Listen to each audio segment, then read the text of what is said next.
በስመ አብ ወወልድ ወመንፈስ ቅዱስ አሐዱ አምላክ አንድ አምላክ በሚሆን በአብ ወልድ ወመንፈስ ቅዱስ ስም አምነን ጥቅምት 11 በዚች ቀን የአንጾኪያ ሊቀ ጳጳስ ቅዱስ አባት ያዕቆብ አረፈ። ይህም ቅዱስ ብዙ መከራ ደርሶበታል። ስለ ቀናች ሃይማኖት አርዮሳውያንን አሳደውት በደሴት ብዙ ወራት ኖረ።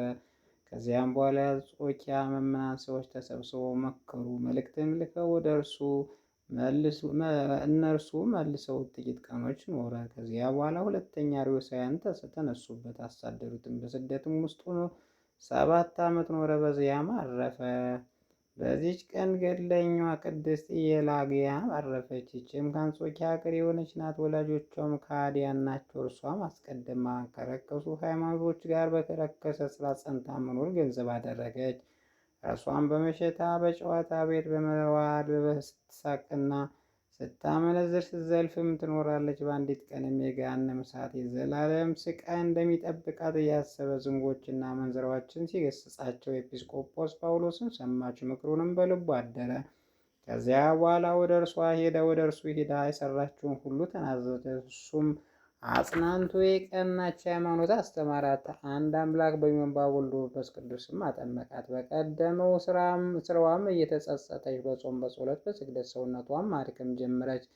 ከዚያ በኋላ የወንድ ልብስ ለብሳ ወደ ኢየሩሳሌም ሄዳ በከበሩ ቦታዎች ሁሉ ሰግዳ ሁሉም ቦታዎች ተሳለመች። ወደ ኢየሩሳሌም ሊቀ ጳጳሳትም የተመለሰች። እርሱም ከኢየሩሳሌም ከተማ ውጭ ደናግል ገዳም ወደ አንዱ ላካት። የምንኩስና ልብስ ለብሳ በጽኑ ገድልም ተጠምዳ 30 ዓመት ያህል ኖረች። እግዚአብሔርን አገልግላ በሰላም አረፈች። ለእግዚአብሔር ምስጋና ይሁን፣ እኛንም በጸሎቷ የማረን፣ በረከቱ ከእኛ ጋር ትኑር ለዘላለሙ አሜን።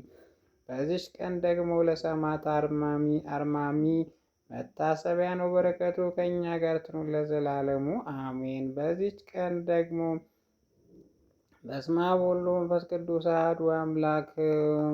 በዚች ዕለት የመላእክት አለቃ የከበረ መልአክ የሚካኤል በዓሉ መታሰቢያ ነው።